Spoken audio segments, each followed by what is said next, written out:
ఓం గంగాణపతే నమ ఐం సరస్వత్యే నమ శ్రీమాత్రే నమ క్రీం క్రీం మహాకాళికాయ నమ యా దేవి సర్వభూతేషు మాతృరూపేణ సంస్థితా నమస్తస్యై నమస్తస్యై నమస్తస్యై నమో నమ దుం దుర్గాదేవి నమ క్లీం కృష్ణాయ గోవిందాయ గోపీచనవల్లభాయ శ్రీకృష్ణ పరబ్రహ్మణే పరంజ్యోతిషే నమో నమ శ్రీరామ జయ రామ జయ జయ రామ రామాయ ఓం నమ శివాయ శివాయ గురువే నమ త్రాం దత్తాత్రేయాయ నమ.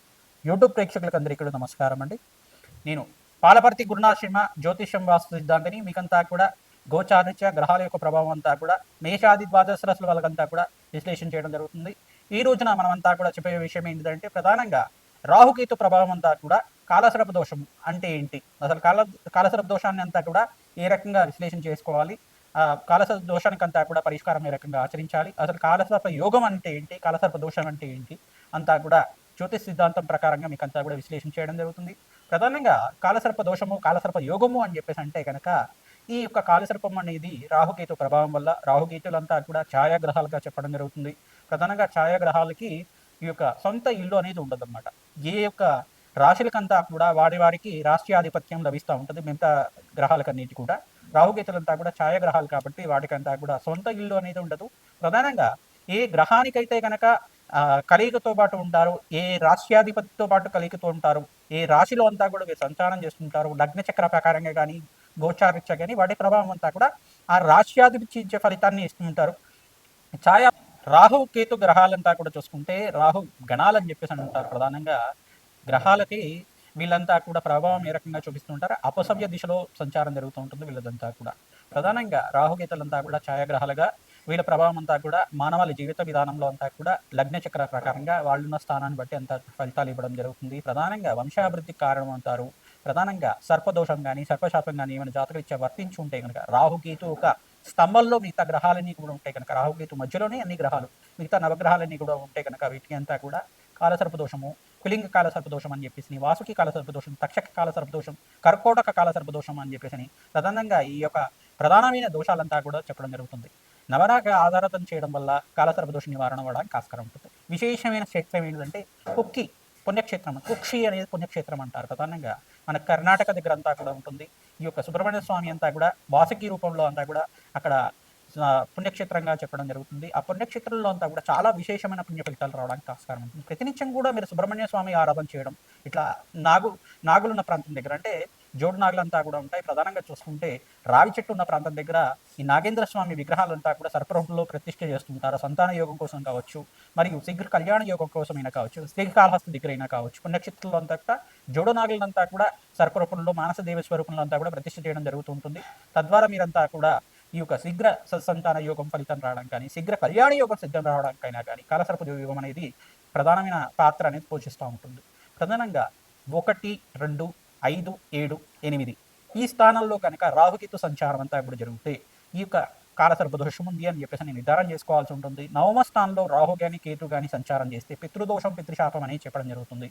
ప్రధానంగా కాలసర్ప దోషం అనేది ఈ స్థానంలో ఉంటే ఇంకా 1వ స్థానం ఉంటే కారకో భావనాశయ, ఇప్పుడు శరీర కారకత్వాలంతా కూడా రోగ కారకత్వాన్ని చెప్తూ ఉంటుంది. ఎప్పుడైనా కానీ లగ్నంలో రాహు సంచారం జరుగుతుంటే కనుక శరీరాన్ని అనారోగ్య భావాలంతా కూడా ప్రధానంగా చెప్పడం జరుగుతుంది. అనారోగ్య ప్రభావం అనేది ఉంటుంది. ప్రధానంగా గృహ రోగాలు అనేది రావడం కానీ, ప్రధానంగా ఈ యొక్క ఉబ్బరం కానీ, ప్రధానంగా లంగ్స్ ఇన్ఫెక్షన్ రావడం కానీ, ఆస్తమా లాంటిది ఉండడం కానీ, బ్రీతింగ్ ప్రాబ్లమ్స్ ఉండడం కానీ, ప్రధానంగా చూసుకుంటే వీళ్ళకంతా కూడా ఈ యొక్క ఆర్టిజంతో బాధపడడం కానీ జరుగుతూ ఉంటుంది.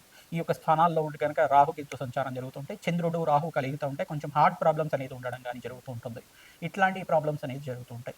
ప్రధానంగా రాహుకేతులంతా కూడా గోచారిత్య వీళ్ళ ప్రభావం చాలా ఎక్కువగా ఉంటుంది. ఎక్కువ సంవత్సరాలంతా కూడా వీళ్ళ దశ అంతా కూడా నడుస్తుంది కాబట్టి తద్వారా మానవాళికి మేషాది ద్వాదశ వాళ్ళకంతా కూడా ప్రభావం ఎక్కువగా ఉంటుందన్నమాట. విదేశీయాన యోగం సిద్ధించాలన్నా, ప్రధానంగా స్థిర ఐశ్వర్యం రావాలన్నా, ఆకస్మికంగా ధనయోగం ధన ప్రాప్తి రావాలన్నా రాహుకేతు ప్రభావం అంతా కూడా ముఖ్య పాత్ర పోషిస్తూ ఉంటుందన్నమాట.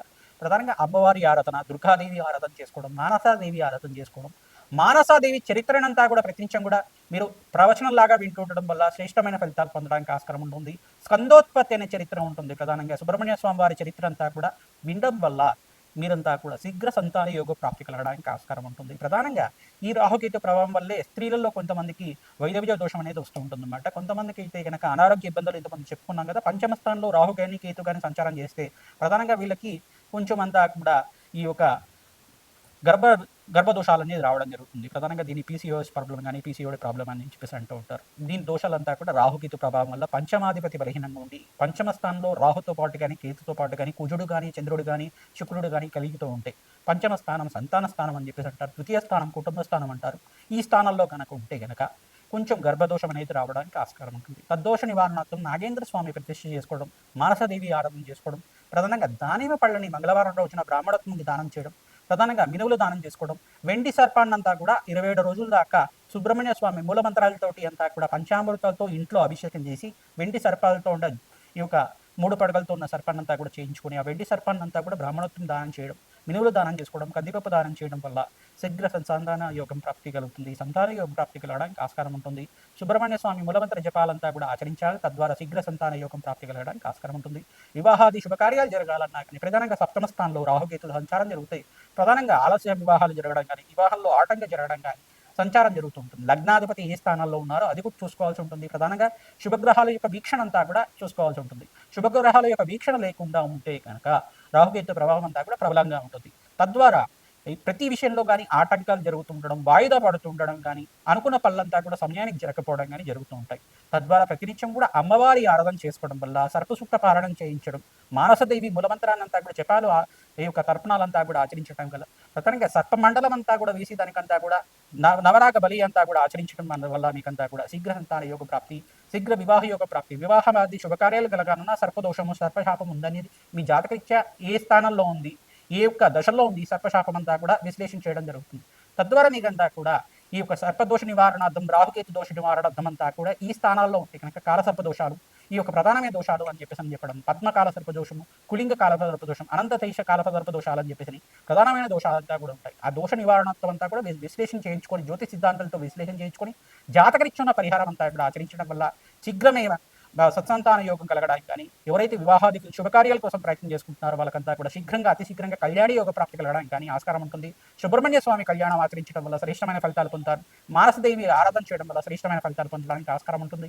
లక్ష్మీ నరసింహస్వామి ఆరాధన చేసుకోవడం వల్ల శ్రేష్టమైన ఫలితాలు పొందడానికి ఆస్కారం ఉంటుంది. తద్వారా మీకంతా కూడా తద్దోష నివారణాత్వం అంతా కూడా తీరి మనోవాంఛాలంతా కూడా ధర్మబద్ధమైన కోరికలంతా కూడా తీరడానికి ఆస్కారం ఉంటుంది. రాహుకేతు ఆరాధన చేసుకోవడం వల్ల అఖండమైన ఐశ్వర్య ప్రాప్తి కలుగుతుంది. కోటేశ్వర యోగం సిద్ధించడానికి ఆస్కారం ఉంటుంది. ధన ధాన్యాది సమృద్ధి కలగాలన్నా, మీకు స్థిరత్వమైన ఐశ్వర్యం సిద్ధించాలన్నా, స్థిరాస్తి కలగాలన్నా రాహుకేతు ప్రభావం అంతా కూడా మానవాళి మీద చాలా బాగా ఉంటుంది. కావున ఈ ప్రభావం అంతా కూడా దోష నివారణార్థం జన్మజాతకం ప్రధానంగా ఉంటుంది. కావున జాతకరీత్యా ఉన్న దోషాలకంతా కూడా పరిష్కారం ఆచరించండి. శ్రీమాత్రే నమః. కన్యారాశి జాతకులకి ప్రధానంగా చూసుకుంటే ఈ యొక్క జాతకం తెలిసి ఉంటే కనుక, లగ్నం తెలిసి ఉంటే లగ్నాన్ని చూసుకోండి, లేదు రాశి తెలిసి ఉంటే కనుక రాశిని చూసుకోండి. జాతకరీత్యా ఉన్న దోషాలకు పరిహారం చేయడానికి ప్రయత్నం చేయండి. రాహుకేతు ప్రభావం అంతా కూడా చూసుకుంటే అపసవ్య దశలో కొన్ని సంచారం జరుగుతుంది. లగ్నంలో కానీ, ద్వితీయ స్థానంలో కానీ, చతుర్థ స్థానంలో కానీ, పంచమ స్థానంలో కానీ, సప్తమ స్థానంలో కానీ, అష్టమ స్థానంలో కానీ, ఈ స్థానంలో కనుక రాహుకేతు సంచారం జరుగుతూ ఉంటే ఇంకా ప్రబలంగా మీకు ఏదో రకమైన కాలసర్ప దోషం ఉందని చెప్పేసి తెలుసుకోవడం జరుగుతుంది. రాహుకేతు మధ్యలోనే కొన్ని గ్రహాలు ఉంటాయి కనుక 5 గ్రహాలు 7 గ్రహాలు ఉంటే సంపూర్ణమైన కాలసర్ప దోషం అంటారు. పంచగ్రహాలంతా కూడా స్తంభంలో ఉంటాయి. ఇంకా దీనికి సంతానం కొంచెం ఆలస్యం అవ్వడానికి ఆలస్యంగా ఉంటుంది. వృత్తిలో కానీ ఉద్యోగంలో కానీ మార్పులు జరగాలన్నా అది ఆలస్యం అవ్వడానికి ఆస్కారం ఉంటుంది. మీకు రావాల్సిన పేరు అంతా కూడా రావడానికి కొంచెం ఆలస్యం అవ్వడానికి ఆస్కారం ఉంటుంది. కన్యారాశి జాతకులు విశేషంగా మీరు విష్ణు సహస్రనామం పఠనం చేసుకోవడం వల్ల శ్రేష్టమైన ఫలితాలు పొందుతారు. ప్రధానంగా సుబ్రహ్మణ్య స్వామి కళ్యాణం ఆచరించడం, ప్రధానంగా లక్ష్మీ నరసింహస్వామి కళ్యాణం ఆచరించడం వల్ల శ్రేష్టమైన ఫలితాలు పొందడానికి ఆస్కారం ఉంటుంది. శివపార్వతులు కళ్యాణం చేసుకున్న వాళ్ళకి కూడా ఈ రాహుకేతు దోష నివారణ అవడానికి ఆస్కారం ఉంటుంది. ప్రధానంగా కుక్కిపు నక్షత్రంలో అంతా కూడా సర్ప సంస్కార పూజ ఆచరించి మీ దగ్గరలో ఉండే దేవాలయంలో అంతా కూడా జోడు నాగుల్ని సర్ప ప్రతిష్టనంతా కూడా ఆచరించుకోవడం, నవనాగ మండపం వేసి అక్కడంతా కూడా నవనాగ మండపం దగ్గర సర్పసూక్త విధానంగా అంతా కూడా సర్పజాతికి చెందిన కొన్ని విశేషమైన నాగులంతా కూడా అక్కడ స్థాపన చేసుకొని అక్కడంతా కూడా వాటికి ఈ యొక్క తిలతర్పణాలు అంతా కూడా ఆచరించడం వల్ల శ్రేష్టమైన ఫలితాలు పొందడానికి ఆస్కారం ఉంటుంది. నాగబలి, నక్షత్ర బలి అంతా కూడా ఆచరించాలి. ఆశ్లేష బలి అంతా కూడా ఆచరించాలి. మకా నక్షత్ర జాతకులకంతా కూడా నక్షత్ర జాతకానికి నక్షత్ర బలి ఆచరించడం, కొన్ని విశేషమైన నక్షత్రాలు ఉంటాయి, నక్షత్రాలకంతా కూడా నక్షత్ర బలి ఆచరించడం వల్ల శ్రేష్టమైన ఫలితాలు పొందడానికి ఆస్కారం ఉంటుంది. ఎక్కడైతే కనుక ఈ పరిహారం అంతా కూడా ఆచరిస్తుంటారో తరచుగా ఈ నాగేంద్ర స్వామికి మంగళవారం రోజునంతా కూడా అభిషేకం చేసుకోవడం వల్ల శ్రేష్టమైన ఫలితాలు పొందుతారు. చెరిమిడి కానీ చిమిడి కానీ నివేదన చేయడం వల్ల వంశాభివృద్ధి అవుతుంది.